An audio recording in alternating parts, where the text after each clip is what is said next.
साथियों, स्वागत है आप सभी का एक बार फिर से मेरे चैनल पर।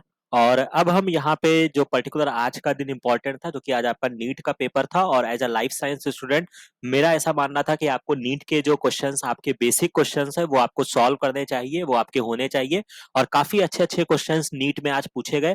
तो उस पर्टिकुलर चीज को हम समझेंगे, देखेंगे, और इन चीजों से ये भी अंदाजा लगाएंगे कि एनटीए के जहन में क्या क्या चल रहा है, जो हम अपने आगे वाले एग्जाम्स में इंप्रूवमेंट ला सकते हैं। चाहे वो जो बच्चे, अगर नीट वाले बच्चे हैं, अगर वो देख रहे हैं तो वो कैसे इंप्रूवमेंट कर सकते हैं। और as a life science student अगर हमें भी कोई इंप्रूवमेंट करने की आवश्यकता है तो हम उसको कर सकते हैं। तो यहाँ पे कुछ अच्छे अच्छे क्वेश्चंस को मैंने पिक किया है। हालांकि पूरा मैं बायोलॉजी डिस्कस नहीं करूंगा, मैं केवल उस पार्ट को डिस्कस करूंगा जो as a life science student, जो आपके बीएससी, एमएससी या जो अपने जेआरएफ के एग्जाम्स को देने वाले हैं, उनके लिए क्या चीजें इंपॉर्टेंट है और कैसे क्वेश्चंस डिराइव हो सकते हैं, तो उस पहलू पर हम चर्चा करेंगे।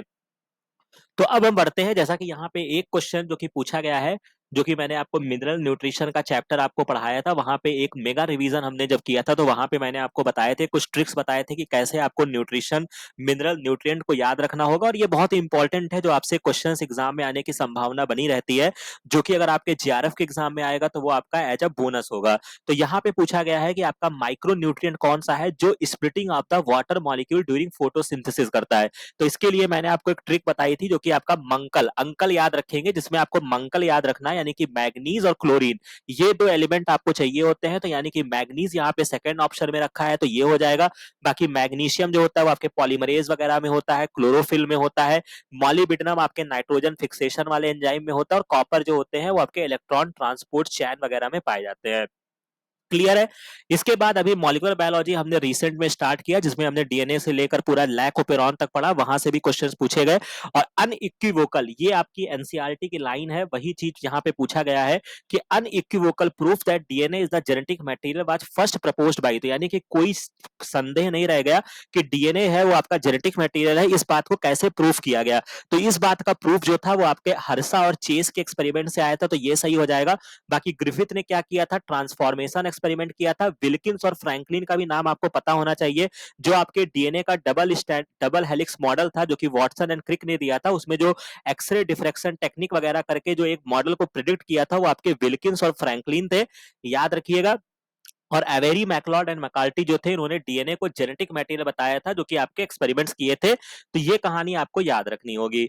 इसके बाद the reaction centre in the PS second, photosynthesis का एक और क्वेश्चन, जो कि आपका पीएस सेकंड से स्टार्ट होता है, जहां पे फोटोलिसिस ऑफ वाटर होता है, फिर वहां पे जेड स्कीम बनता है, और पीएस फर्स्ट बाद में आपको देखने को मिलता है। तो यानी कि जो आपका पीएस सेकंड जो होता है वो आपका 680 नैनोमीटर पे आपका एक्टिवेट होता है। ठीक है, तो पीएस 80 जो होता है वो आपका 680 नैनोमीटर पे होता है, और पीएस फर्स्ट जो होता है वो आपका 700 होता है। तो बहुत ही इंपॉर्टेंट है, याद रखिएगा। इसके बाद रिकॉम्बिनेंट डीएनए टेक्नोलॉजी का question, upon exposure to the UV radiation DNA stain किया जाता है with UV with ethidium bromide. ऐसा है कि आपको डीएनए जो है वो नेकेड आई से नहीं दिखेगा, तो हमें उसे देखने के लिए ईटीबीआर से स्टेनिंग करना होता है। ये आपका क्या होता है? इंटरकैलेटिंग एजेंट होता है, याद रखिएगा। ठीक है, मतलब जो आपका डीएनए है उसके बेसिस में जाके छिप जाता है, जिससे क्या होता है कि जब हम इसको यूवी रेडिएशन में लगाते हैं तो ये हमको ब्राइट ऑरेंज कलर का बैंड देता है। तो यानी कि ये बात आप याद रखेंगे, जो कि आपके भी एग्जाम में आने की संभावना होती है, इसको हम याद रखेंगे। इसके बाद रेप्लीकेशन, मतलब सेल साइकिल से बहुत ही भर भर के क्वेश्चन पूछे गए और बहुत ही अच्छे अच्छे क्वेश्चन पूछे गए हैं। तो याद रखिएगा, यहाँ पे सेल साइकिल में बहुत ही आसान क्वेश्चन, जो आपके भी बहुत सारे एग्जाम्स में पूछा जाता है, कि यूकैरियोट में रेप्लिकेशन ऑफ द डीएनए किस स्टेज में होता है। तो डीएनए का रेप्लिकेशन जो होता है वो मेरे एस फेज में होता है। बाकी जी1 में क्या होता है, जी2 में क्या होता है, एम में क्या होता है, ये आप नोट डाउन करेंगे। इसके बाद आपके frequency of the recombination between the gene pair of a same chromosome is a measure of the distance between the gene to map their position on the chromosome. इस बात को किसने बताया था? तो इस बात को जो बताने वाले साइंटिस्ट थे वो आपके अल्फ्रेड स्टर्टवंट थे। ये हालांकि मॉर्गन के स्टूडेंट थे, इन्होंने इस बात को, रिकॉम्बिनेशन वगैरह चीजों को स्टर्टवंट ने बताया है। ठीक है, बाकी एक नाम ये आपका सटन एंड बोवेरी है, ये भी नाम आपका इंपॉर्टेंट है, जिन्होंने क्या किया है? क्रोमोसोमल थ्योरी ऑफ इनहेरिटेंस दिया है, याद रखिएगा, बहुत ही इंपॉर्टेंट है, एग्जाम में आपसे पूछा जाएगा। क्रोमोसोमल थ्योरी ऑफ इनहेरिटेंस जो है वो आपका सटन एंड बोवेरी ने दिया है। इसके बाद the phenomena of the genetic का क्वेश्चन, प्लियोट्रोपिज्म क्या होता है? तो प्लियोट्रोपिज्म जो होता है, जब अगर आपका कोई एक सिंगल जीन है जो मल्टीपल फिनोटिपिक एक्सप्रेशन को इफेक्ट करे, उसको मैं क्या बोलूंगा? प्लियोट्रोपिज्म बोलता हूं। इसी की वजह से आपका फेनाइल कीटोन्यूरिया, ये सारी डिजीज होती हैं। तो इस पर्टिकुलर चीज को याद रखिएगा, अच्छा क्वेश्चन था।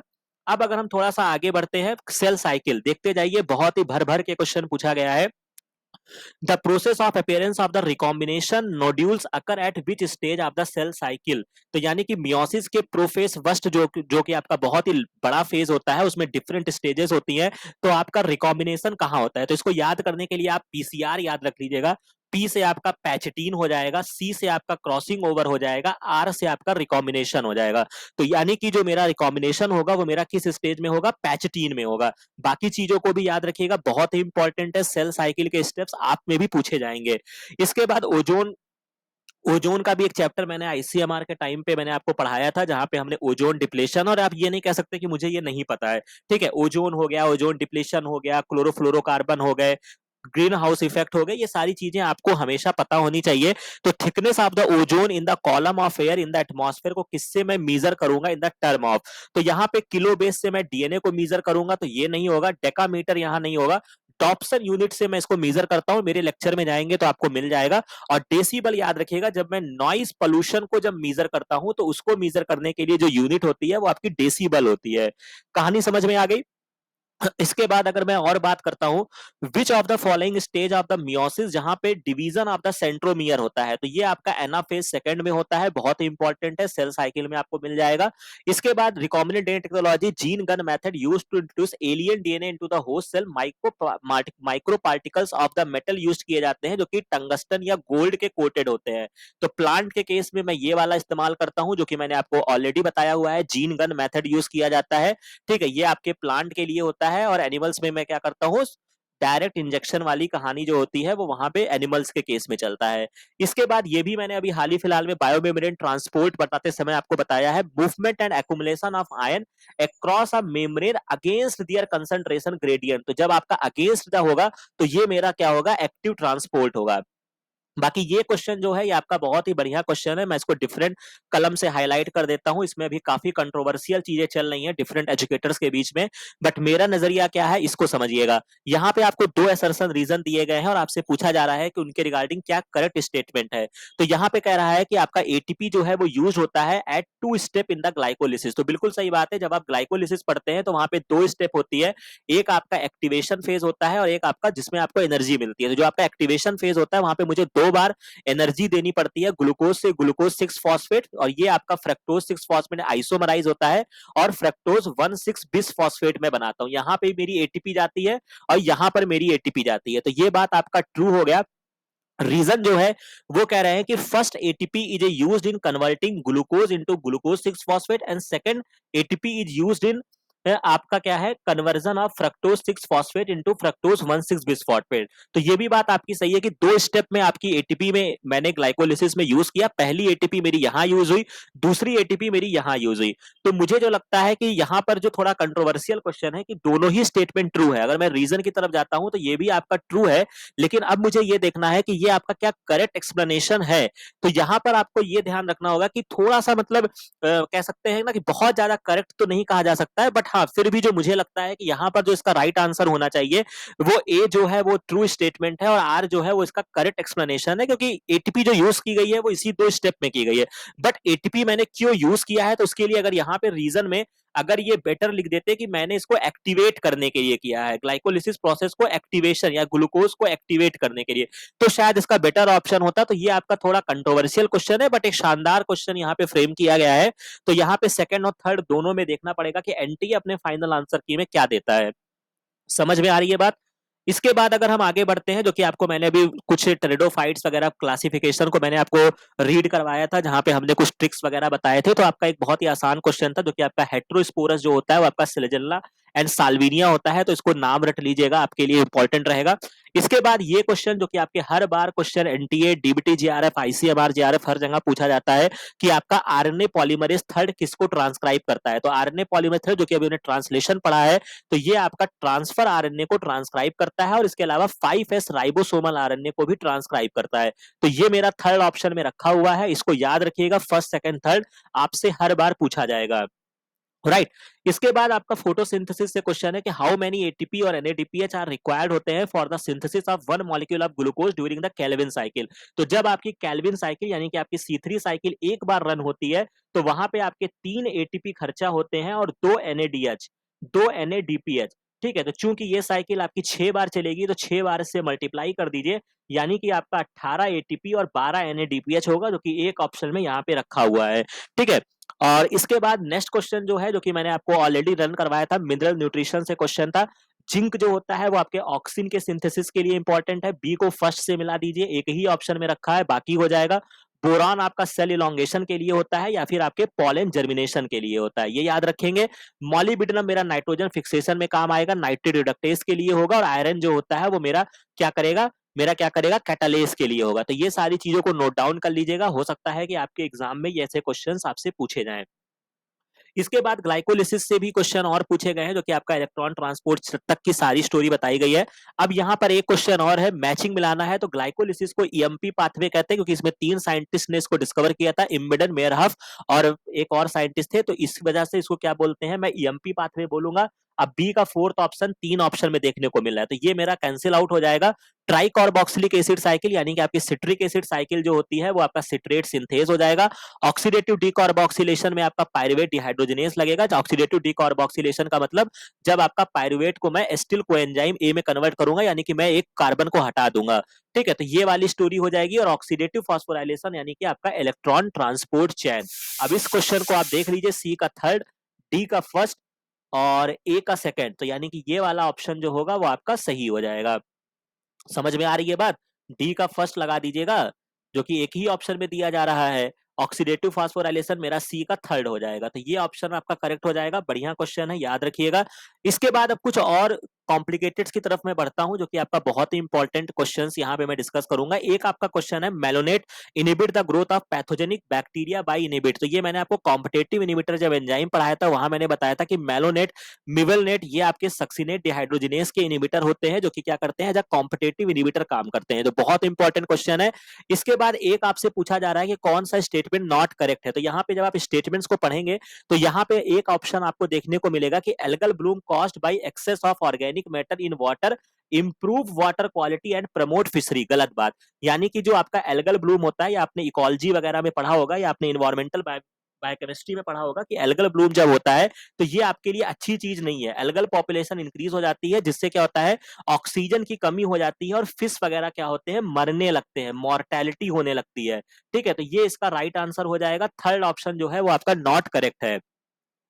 इसके बाद आपका केमी ऑस्मोसिस का बहुत ही बढ़िया क्वेश्चन पूछा गया है कि which of the following combination is required for chemiosmosis कराना है, तो आपको क्या क्या चाहिए। तो यानी कि मुझे केमी ऑस्मोसिस कराना है, तो मुझे जो यहाँ पे अगर मैं देखता हूं, अगर आपने थोड़ी भी इसको पढ़ा होगा फोटोसिंथेसिस, तो पहली बात तो एनएडीपी सिंथेज नाम का कुछ नहीं होता है। तो ये ऑप्शन आप काट दीजिए जहां पे आपको एनएडीपी सिंथेज मिले। हाँ, एटीपी बनाना है तो मुझे एटीपी सिंथेज चाहिए, जो मुझे दोनों जगह दिया गया है। इसके अलावा मुझे प्रोटॉन पंप चाहिए होगा, जो कि यहां पर आपको दिया गया है। बढ़िया बात है, प्रोटॉन पंप से मैं प्रोटॉन पंप कराऊंगा।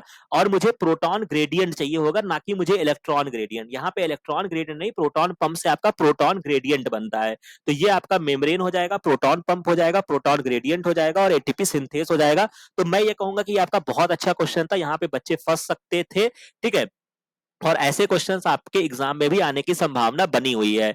इसके बाद एक चीज मैं हाईलाइट करूंगा, जो मुझे यहाँ पे समझ में आया, कि जो कि मैंने सिंड्रोम के क्वेश्चंस आपको रटवाए थे, बाकी हालांकि कैरेक्टरिस्टिक भी मैंने बताया था।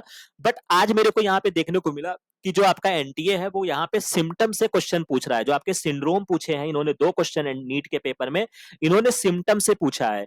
ठीक है, तो इस चीज को आपको याद रखना पड़ेगा कि आपको यही नहीं है कि आपका कौन से क्रोमोसोम की वजह से हो रहा है, किसमें ट्राइसोमी हो रही है, तो थोड़ा सा सिम्टम्स भी पढ़ लीजिएगा। अब बाकी देखिए, क्लाइन फिल्टर के बारे में आपसे पूछ रहा है, तो क्लाइन फिल्टर जो होता है, पहली बात ये आपके मेल्स में होता है।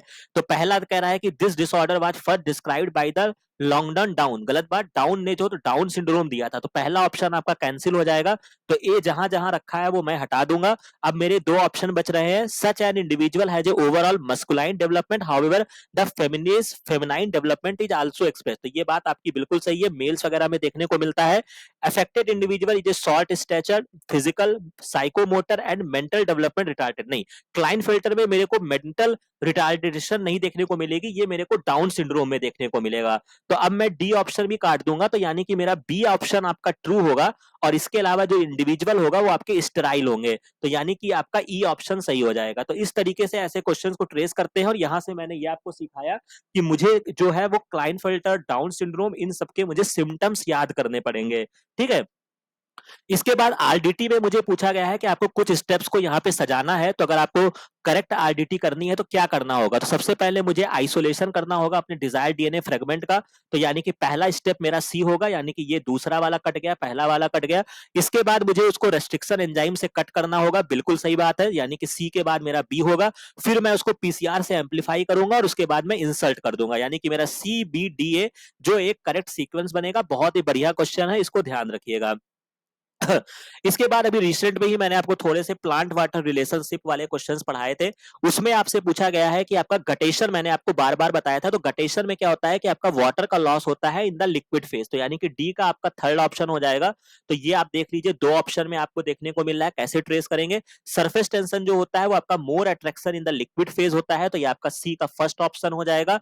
कोहेसन जो होता है ये आपका क्या बोलते हैं कि कोहेसन जो होता है वो आपके वाटर के मॉलिक्यूल्स के बीच में जो होता है वो आपका कोहेसन फोर्स होता है, और एडहेशन जो होता है वो आपके पोलर सब्सटेंस के बीच में होता है। तो इस तरीके से अगर आप इसको ट्रेस करेंगे तो ये आपका सेकंड ऑप्शन निकल कर आएगा। बहुत ही इंपॉर्टेंट है, याद रखिएगा। और यहाँ पर भी देखिए, एक क्वेश्चन आपसे और पूछा है जो कि आपका सिंड्रोम का क्वेश्चन है, और यहाँ पे भी उन्होंने आपके सिम्टम्स दिए हैं, तो यानी कि ब्रॉड पाम, यानी कि हाथ जो होगा वो आपका चौड़ा हो जाएगा। विथ सिंगल पाम सीज is visible in a person suffering from, तो ये जो कहानी होती है ये आपका डाउन सिंड्रोम का होता है, याद रखिएगा, मोस्ट इंपॉर्टेंट है।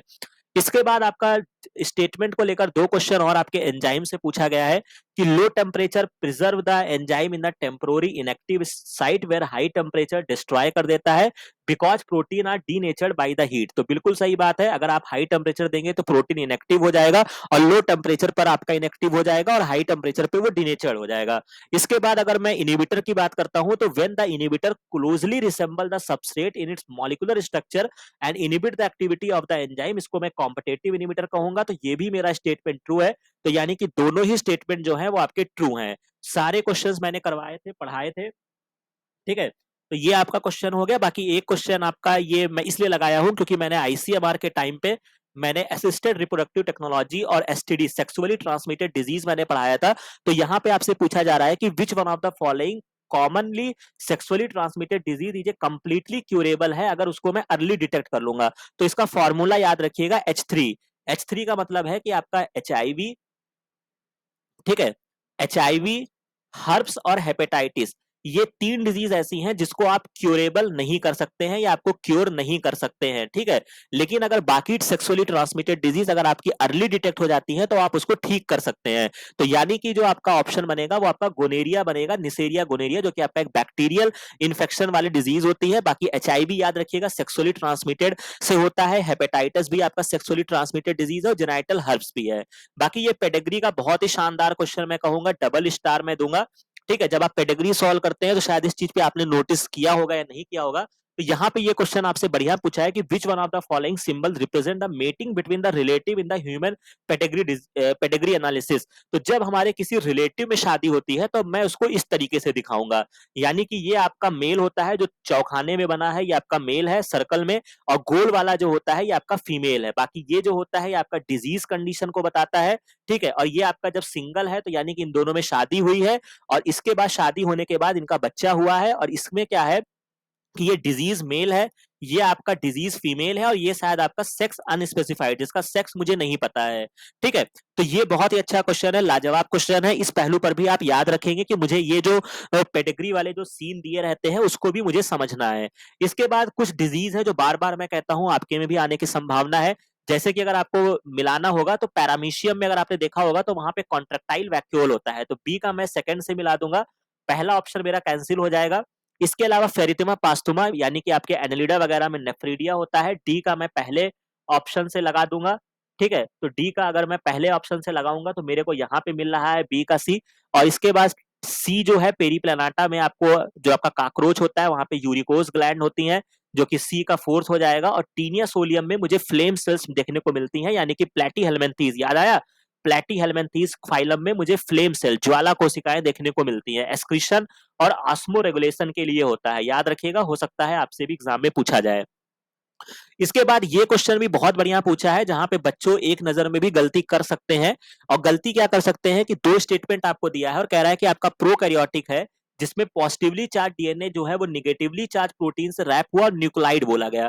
तो यहाँ पे गलती क्या किया है कि आपका डीएनए जो होता है, जो मेरे बच्चे पढ़ाए हुए उनको पता है कि डीएनए पर क्या है, वो खुद कहता है एन से क्या मैं करूंगा, निगेटिव का पढ़ूंगा। तो यानी कि डीएनए पर क्या है, मेरा निगेटिव चार्ज है, तो यानी कि डीएनए पर निगेटिव है और जो आएगा लपेटेगा उस पर पॉजिटिव चार्ज होना चाहिए। तो ये स्टेटमेंट जो है वो आपका गलत है, क्योंकि उन्होंने डीएनए को पॉजिटिव बना दिया। और यूकैरियोट के केस में बोल रहे हैं कि जब आपका निगेटिवली चार्ज डीएनए रैप हुआ तो ये आपका हिस्टोन ऑक्टेमर हुआ और आपका न्यूक्लियोसोम बना। तो ये याद रखिए कि प्रोकैरियोट में न्यूक्लाइड बनता है और इसी न्यूक्लाइड का जो दूसरा नाम होता है वो जीनोफोर होता है। याद आया? ठीक है। तो यानी कि जो आपका पहला स्टेटमेंट है वो आपका फॉल्स है, दूसरा स्टेटमेंट जो है वो आपका ट्रू है। तो अगर मैं इसमें ढूंढना चाहूं तो मुझे क्या मिलेगा, स्टेटमेंट वन जो है वो आपका इनकरेक्ट है और स्टेटमेंट सेकंड जो है वो मेरा करेक्ट है। समझ में आ रहा है? बहुत बढ़िया क्वेश्चन है, एक नजर में गलती करने की संभावना रहती है। इसके अलावा पूछा गया है which of the following function is carried out by the cytoskeleton in the cell. तो साइटोस्केलेटन जो होता है वो आपके मोटेलिटी वगैरह के लिए होता है, सीलिया फ्लैजेला वगैरह जाके फॉर्मेशन करेगा, याद रखिएगा। बाकी सेल्स ऑर्गेनेल से बढ़िया क्वेश्चन पूछा गया है, which of the following are not considered as the part of the endomembrane system. का पार्ट कौन नहीं होता है? तो माइटोकॉन्ड्रिया, क्लोरोप्लास्ट, पेरोक्सीसोम, ये आपके एंडोमेम्ब्रेन सिस्टम के पार्ट नहीं होते हैं। बाकी एंडोप्लाज्मिक गोल्जी कॉम्प्लेक्स, लाइसोसोम और आपका वैक्यूल, ये जो होते हैं ये आपके एंडोमेम्ब्रेन सिस्टम के पार्ट होते हैं, मतलब एक तरीके के कोऑर्डिनेट होके काम करते हैं। समझ रहे हो? एंडोमेम्ब्रेन का मतलब है कि ये तरीके कोऑर्डिनेटिंग तरीके से काम करते हैं, यानी कि जब आप प्रोटीन का ट्रांसलोकेशन भी पढ़ते हैं तो एंडो से गोल्जी में जाएगा, गोल्जी से फिर लाइसोसोम में जाएगा, तो ये वाली स्टोरी होती है। तो यानी कि मुझे जो यहाँ पे ऑप्शन टिक करना है, मुझे ACE करना है। ठीक है, तो यहां तक कहानी मेरी समझ में आ गई। इसके बाद आज ही मैंने आपको लैक ओपेरॉन पढ़ाया था, वहां से मैचिंग में क्वेश्चन पूछा गया है, बहुत ही जल्दी से मिला लेते हैं। आई मेरा क्या होगा, रिप्रेसर होगा, सी का मैं फोर्स से मिला दूंगा, ये ऑप्शन कैंसिल हो गया। इसके बाद जेड जो है वो मेरा बीटा गैलेक्टोसाइडेज है, ए मेरा ट्रांस एसिटाइलेज है, वाई मेरा परमिएज है। बाकी इसको मिला लीजिएगा, आपका ऑप्शन तैयार हो जाएगा। तो अगर मैं दिखा दूं, ए का सेकंड ऑप्शन हो जाएगा। ठीक है, मतलब ए को मुझे सेकंड से मिलाना है और जेड को मुझे बीटा गैलेक्टोसाइडेज से, यानी कि डी का फर्स्ट यानी कि थर्ड ऑप्शन जो होगा वो मेरा करेक्ट होगा। बाकी इंपॉर्टेंट डिजीज याद रखिएगा, बहुत इंपॉर्टेंट है। मलेरिया मेरा प्लाज्मोडियम वाइवेक्स, फाइलेरियासिस वुचेरिया बेनक्रॉफ्टी। बाकी आपके लेवल पे जो पूछा जाएगा, एक स्पीसीज और होती है जो कि आपका ब्रूजिया मेलाई है, याद रखिएगा, एग्जाम में क्वेश्चन आया है ब्रूजिया मेलाई, क्योंकि दुनिया जानती है वुचेरिया बेनक्रॉफ्टी, ब्रूजिया मेलाई कम जानते हैं। तो फाइलेरियासिस को मैं इससे मिला दूंगा। रिंग वर्म मेरा ट्राइकोफाइटॉन करेगा, दाद वगैरह जो होता है फंगस है। और निमोनिया जो होता है दुनिया जानती है, ग्रिफिथ ने अपने एक्सपेरिमेंट में स्टेप्टोकॉकस निमोनिया या डिप्लोकॉकस निमोनियाई को लिया था, लेकिन जो निमोनिया एक और स्पीसीज से होता है वो मेरा हीमोफिलस इन्फ्लुएंजाई से है। तो अब ये बहुत इंपॉर्टेंट क्वेश्चन है, आगे आप याद रखेंगे। तो यानी कि सी का मैं फोर्थ से मिला दूंगा, निमोनिया को मैं फर्स्ट से मिलाऊंगा। ठीक है, तो ये मेरा ऑप्शन बनते जाएंगे। बी का मुझे सेकंड से मिलाना है, ठीक है, नहीं, बी का मुझे थर्ड से मिलाना है, फाइलेरिया को मुझे वुचेरिया से मिलाना है। तो ये मेरा ऑप्शन तैयार हो गया। ठीक है, अब एक क्वेश्चन आपका एचआईवी से पूछा गया है, जो इम्यूनोलॉजी में मैंने आपको पढ़ाया था। और एचआईवी में होता क्या है, एच से एचआईवी और एच से हेल्पर सेल, अगर इतना भी याद रखोगे तो क्वेश्चन कर ले जाओगे। तो यानी कि एचआईवी जब होता है तो which blood corpus the HIV undergo replication and produce progeny viruses. तो हेल्पर सेल्स में क्या करता है, वो पॉपुलेशन को कम करता जाता है और वहीं पर वो अपनी तादाद को बढ़ाता है। तो ये बहुत बढ़िया क्वेश्चन था, याद रखिएगा। इसके अलावा विच of the following is not a cloning vector. तो आपका प्रोब जो होता है वो आपका क्लोनिंग वेक्टर नहीं होता है। बाकी यैक, बैक, पीबीआर 322 ये आपके क्लोनिंग वेक्टर के तरीके यूज किए जाते हैं। इसके अलावा 175 कौन सा स्टेटमेंट जो है वो आपका करेक्ट है? तो यहां पर जो आपको करेक्ट स्टेटमेंट है वो आपका बायोमैग्निफिकेशन है, refer to the increase in the concentration of the toxicant at the successive trophic level. तो ये मैंने आपको आईसीएमआर के टाइम पे पढ़ाया था कि जब क्या होता था, वो वाली कहानी याद आई जो आपके डीडीटी वाला जो आपका बैन हुआ था, डीडीटी, जिसमें क्या होता था कि आपकी छोटी, मतलब फिश ने खाया, फिर उसको फिश ईटिंग बर्ड ने खाया, फिर उसको किसी और ने खाया, तो ऐसे करते करते उनकी कंसंट्रेशन बढ़ती गई। तो इस पर्टिकुलर चीज को मैं क्या बोलता हूँ, बायोमैग्निफिकेशन बोलता हूं, याद रखिएगा, बहुत इंपॉर्टेंट है। इसके अलावा जो आपको एक चीज और याद रखना है, मैं यहीं पर आपको बता देता हूं, एक और आपका होता है बायोफॉर्टिफिकेशन। ये जो टर्म होता है, इसमें क्या होता है आपका, अगर मैं किसी भी बायोलॉजिकल प्रोसेस से या रिकॉम्बिनेंट, सॉरी रिकॉम्बिनेंट नहीं कहूंगा, अगर मैं किसी तरीके से, अगर मैं, मतलब आपके जो कंटेंट होते हैं, जो आपके फल फूल वगैरह होंगे, जो आपके अनाज होंगे, अगर उसमें मैं विटामिन और मिनरल्स के कंटेंट को अगर मैं इंक्रीज करूं, विटामिन और मिनरल के कंटेंट को अगर मैं बढ़ाता हूं, तो इस चीज को मैं क्या बोलूंगा, बायोफोर्टिफिकेशन बोलूंगा। बाकी एक क्वेश्चन आपका रिप्रोडक्टिव बायोलॉजी से क्वेश्चन पूछा गया है, ये भी आपका बहुत ही इंपॉर्टेंट क्वेश्चन है, रिप्रोडक्टिव बायोलॉजी से, सॉरी, जो कि आपको करना चाहिए। अब यहाँ पे कह रहा है कि आपको स्टेटमेंट जो है, आपको करेक्ट स्टेटमेंट आपको ध्यान रखना है फीमेल रिप्रोडक्टिव साइकिल के बारे में। तो पहला स्टेटमेंट है, in the non primate mammal cyclic changes during reproduction, इसको मैं ईस्ट्रस साइकिल कहूंगा। बिल्कुल सही बात है, क्योंकि जो आपका मेंस्ट्रुअल साइकिल होता है वो मेरे प्राइमेट्स में होता है, ठीक है, हम प्राइमेट वगैरह में आते हैं, तो नॉन प्राइमेट में ये होगा, यानी कि ये स्टेटमेंट आपका ट्रू होगा। First menstrual cycle begins at the puberty, बिल्कुल सही बात है, एंड इज कॉल्ड मेनोपॉज, गलत भाई। मेनोपॉज तो जब आपकी मेंस्ट्रुअल साइकिल खत्म होती है उसको मैं बोलूंगा, जो कि आपका अप्रॉक्स 45 ईयर के आसपास होता है, ठीक है। लेकिन जो प्यूबर्टी के साम पे जब स्टार्ट होता है तो इसको मैं मिनार्च बोलता हूं, ये आपका टेक्निकल टर्म है, याद रखिएगा। तो ये स्टेटमेंट मेरा फॉल्स हो जाएगा, तो यानी कि बी को मुझे काट देना है, ये मैं काट दिया। Lack of menstrual cycle may be indicative of the pregnancy, तो ये भी बात बिल्कुल सही है, जब आपकी प्रेगनेंसी होती है तो आपकी मेंस्ट्रुअल साइकिल जो होती है वो स्टॉप हो जाती है। और इसके अलावा जो आपको यहाँ पे करेक्ट आंसर जो आपको ढूंढना है, तो यानी कि मेरा ए और सी ये मेरे को सही लग रहा है, जो कि फर्स्ट ऑप्शन में दिया है, और cyclic menstruation extend between the menarche and the menopause, तो ये भी आपकी सही है कि जो आपकी साइक्लिक मेंस्ट्रुएशन होती है वो जब आपकी होती है तो वो कभी फिक्स नहीं होती है, वो थोड़ा बहुत ऊपर नीचे चलता है। तो ये स्टेटमेंट का मतलब ये था। तो ये क्वेश्चन भी बढ़िया क्वेश्चन था जो आपको करना चाहिए। इसके अलावा नेक्स्ट क्वेश्चन आपसे पूछा गया है, which one of the following technique does not serve the purpose of early diagnosis of a disease for a treatment. तो अर्ली डायग्नोसिस करने के लिए मैं किसका यूज नहीं करूंगा, मैं सीरम और यूरिन का नहीं करूंगा।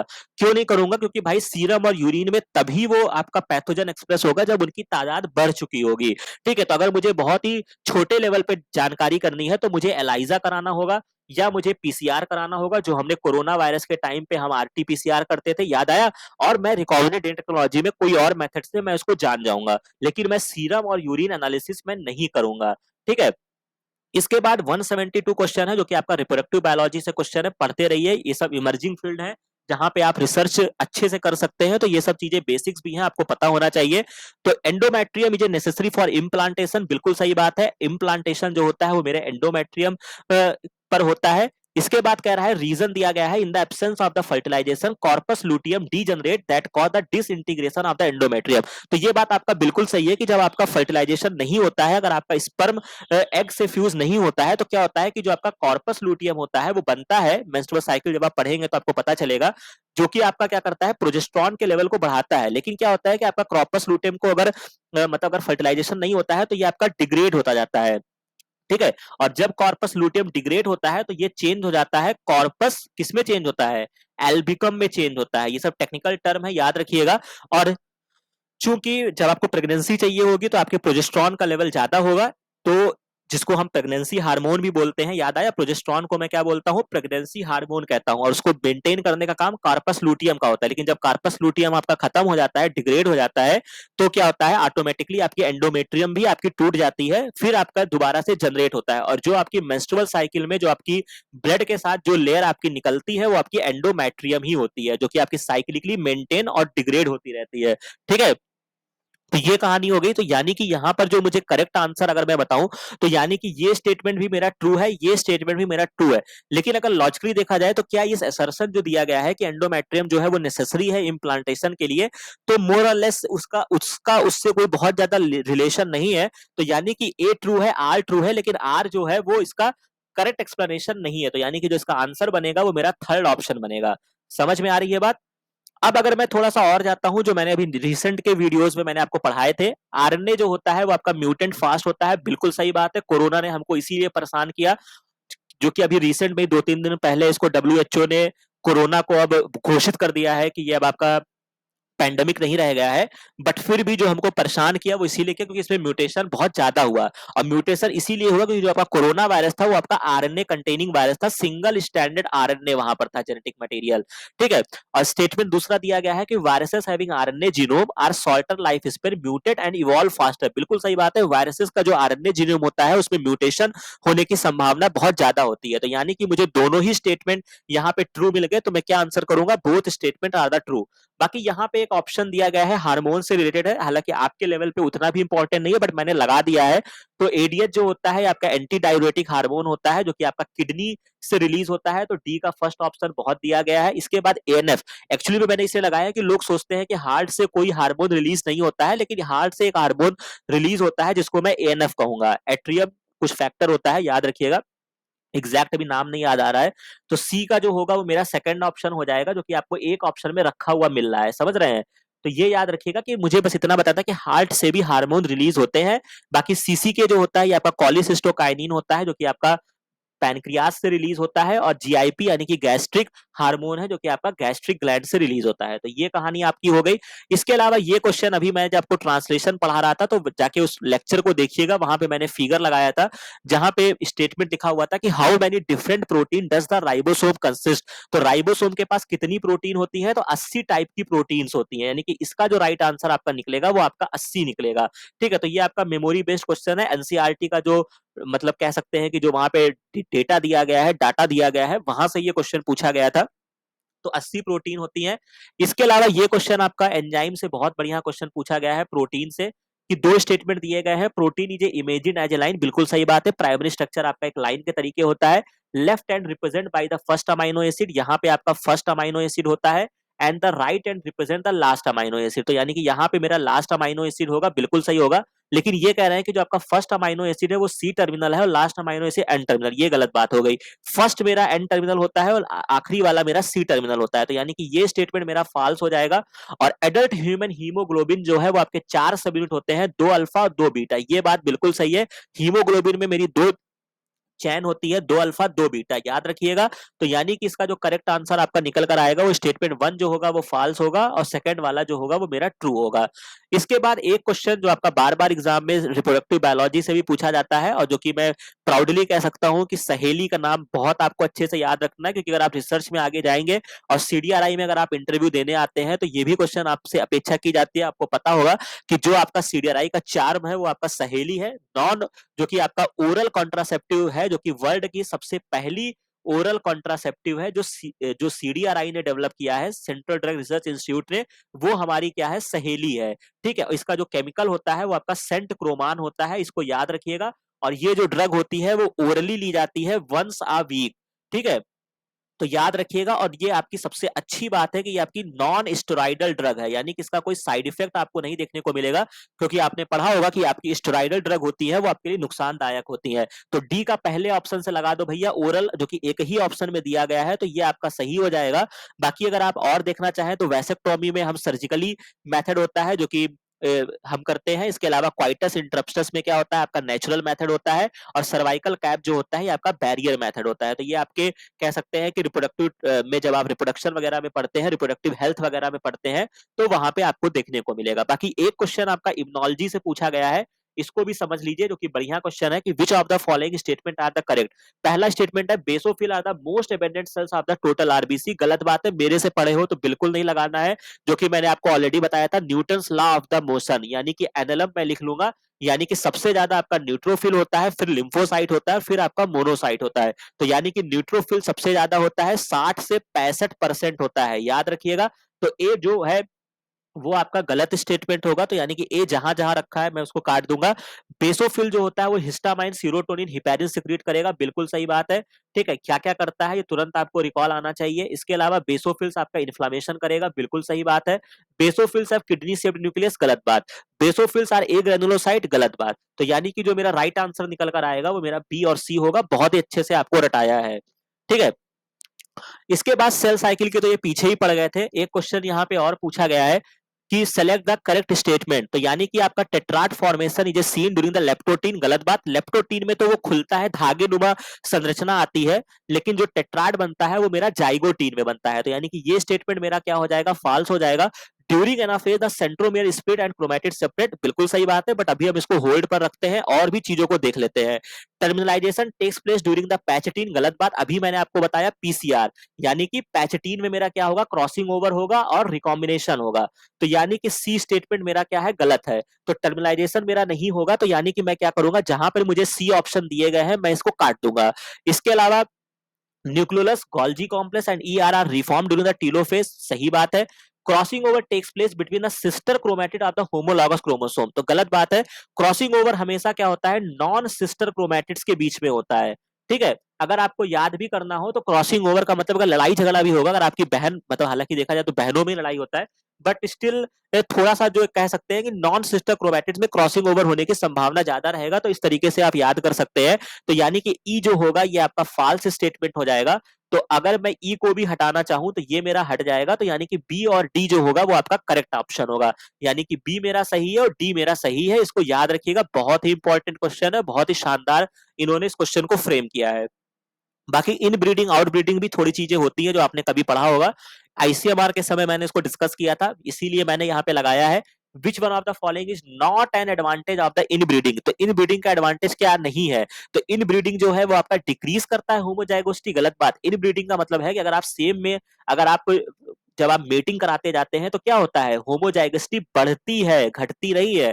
तो यहाँ पे इन्होंने डिक्रीज लिखा था, तो इसी वजह से ये आपका रॉन्ग स्टेटमेंट हो जाएगा।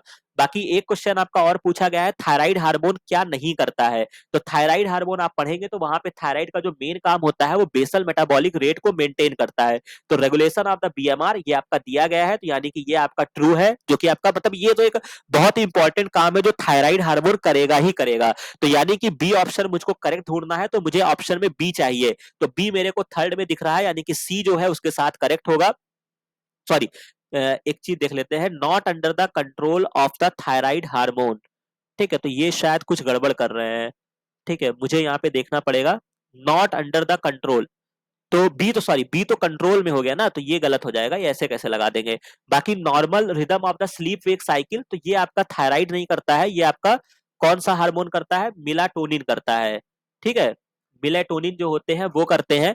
तो यानी कि ये आपका सी तो नहीं करेगा, नॉट अंडर द कंट्रोल, तो यानी कि सी मुझे लगाना है। ठीक है, और सी के साथ मुझे बी नहीं लगाना है। ठीक है, तो यानी कि सी और डी होगा, यानी कि आरबीसी का फॉर्मेशन नहीं करेगा, और डेवलपमेंट ऑफ इम्यून सिस्टम में थोड़ा बहुत रोल प्ले करता है, और वाटर एंड इलेक्ट्रोलाइट बैलेंस भी करता है। तो यानी कि जो राइट आंसर बनेगा वो आपका सी और डी होगा। इसके बाद एक क्वेश्चन आपका और है, जो कि आपके मास्ट सेल जो होते हैं, ये आपका एरिबोलर कनेक्टिव टिश्यू है, ब्लड आपने पढ़ा होगा। स्पेशलाइज कनेक्टिव टिश्यू है, तो बी का मैं फोर्थ से लगा दूंगा, ये ऑप्शन आपका करेक्ट हो जाएगा। ठीक है, सॉरी सॉरी गलत हो रहा है कुछ, सी का मैं किससे लगाऊंगा, फोर्थ से लगाऊंगा। तो ये कैंसिल, सी का फोर्थ यहाँ दिया है, यहाँ दिया है, मास्ट का मैं सेकंड से लगाऊंगा। तो यानी कि इसका थर्ड ऑप्शन आ जाएगा। बाकी एक आपका अमीनो सिंथेसिस से भी क्वेश्चन दिया गया है, आईसीएमआर के समय, सेक्सुअली ट्रांसमिटेड डिजीज, और एआरटी के समय मैंने इसको डिस्कस किया था। तो अमीनो सिंथेसिस जो होता है आपका एक तरीके का टेक्निक होता है, जिसके द्वारा हम, अगर इजाद जो किया गया था reproductive and child health care program में, वो इसलिए किया गया था ताकि इसके माध्यम से अगर बच्चे में कोई डिजीज है या कोई आपका जेनेटिक डिसऑर्डर है, या अगर वो डाउन सिंड्रोम, टर्नर सिंड्रोम या इस तरह की कोई कंडीशन है, तो हम उसको जान सके। ठीक है, तो यहाँ पे कह रहे हैं कि amino synthesis for the sex determination is one of the strategy for, गलत। हम भाई सेक्स डिटर्मिनेशन के लिए हमने अमीनो सिंथेसिस नहीं बनाया था, लेकिन रीजन क्या दे रहे हैं कि बैन किया गया बाद में अमीनो सिंथेसिस को, क्योंकि इसकी वजह से फीमेल फिटिसाइड को मतलब लोग मारने लगे थे। मतलब इसका गलत उपयोग करके अगर उनको पता चल गया कि उनकी बेटी होने वाली है, तो बहुत सारे लोगों ने इसका मिसयूज करना शुरू कर दिया, जिसकी वजह से भारत सरकार ने इसको क्या कर दिया, इसको बैन कर दिया। तो यानी कि इसका जो करेक्ट आंसर आपका बनेगा, A is A false and R is the true. तो ये ऑप्शन आपका करेक्ट हो जाएगा। इसके बाद ये क्वेश्चन जो है ये आपका बहुत ही बढ़िया है, इसमें मैंने बहुत बार फोकस किया है, जो कि आपसे डीबीटी जेआरएफ, आईसीएमआर जेआरएफ, हर जगह ऐसे क्वेश्चंस पूछे जाते हैं। तो यहाँ पे इन्होंने दिल खुश किया है, पूछ रहे हैं कि विच one of the following is the sequence on corresponding coding stand if the, जो आपका एमआरएनए बन के तैयार हुआ है उसका सीक्वेंस ये दिया है।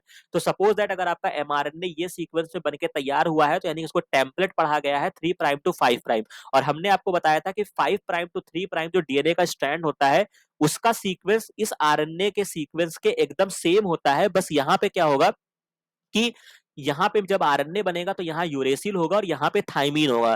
तो अब देख लो कौन सा ऐसा सीक्वेंस आपको मिल रहा है। तो सबसे पहले मुझे 5 to 3 वाला सीक्वेंस पहचानना है, और मुझे यूरेसिल की जगह क्या कर देना है, थाइमीन कर देना है। तो यानी कि मेरा फोर्थ ऑप्शन जो होगा ये मेरा सही हो जाएगा। तो इस तरीके से जो इंपॉर्टेंट क्वेश्चंस थे वो मैंने आपको डिस्कस कर दिए, जो कि हमारे डीबीटी जेआरएफ या कोई बीएससी एमएससी के स्टूडेंट्स हैं उनके लिए इंपॉर्टेंट सिद्ध हो सकता है। और जो मेरा एजम्पशन रहा कि सबसे इंपॉर्टेंट चीज जो मुझे समझ में आई, कि जो आपका सेल कह सकते हैं कि जो आपका सिंड्रोम वाले क्वेश्चन है उसमें हमें सिम्पटम्स को भी देखकर चलना पड़ेगा। और भी बाकी जो क्वेश्चंस यहाँ पे हमने देखे आरडीटी के क्वेश्चन थे, सेल साइकिल के क्वेश्चन थे, तो इन सब चीजों पे कमांड बनाइए और किस तरीके से ये क्वेश्चन को फ्रेम करते हैं वो भी बहुत इंपॉर्टेंट है। जैसे ये क्वेश्चन काफी अच्छा इन्होंने इसको फ्रेम किया था और जितनी चीजें मैं आपको पढ़ा रहा हूँ लगभग आसपास वहीं से ही क्वेश्चन आपके डराइव हुए हैं। और अगर इस क्वेश्चन को आपने अच्छे तरीके से सॉल्व किया है तो उसके लिए आपको बहुत शाबाशी। और अगर आपने नहीं किया है तो अभी भी आपके पास समय है। जो बच्चे डीबीटी जेआरएफ को फोकस कर रहे हैं वो इसके बिहाफ पे जहां पे आपसे गलतियां हुई हैं उसको आप रेक्टिफाई करिए, खींचिए अपने टॉपिक्स को, बढ़ाइए, ठीक है? और कैसे जिस तरीके से मैंने भी सॉल्व किया, किस तरीके से ऑप्शन को ट्रेस करते हैं, उन सब चीज़ों को समझिए। ज़रूरी नहीं है कि आपको हर चीज़ों का ज्ञान होना आवश्यक है, लेकिन अगर आप 1-2 क्वेश्चन या 1-2 ऑप्शंस को भी अगर आप क्वेश्चंस में ट्रैक करते हैं, तो आप उसके सही आंसर तक पहुंच सकते हैं। जैसे लास्ट वाला क्वेश्चन जो थायराइड वाला था, मुझे सारी बातें नहीं पता थी, लेकिन मुझे इतना पता था कि वो बीएमआर रेगुलेट करता है, ठीक है? तो मैंने उसके बेसिस पे सारे आंसर को निकाल लिया। तो ये सब चीज़ों को सीखिए, अपने आप को डेवलप करिए और जहाँ पे नहीं समझ में आता है, उसको कमेंट सेक्शन में ज़रूर बताइएगा। बाकी मिलते हैं नेक्स्ट वीडियो में नेक्स्ट इन्फॉर्मेशन के साथ। Thank you very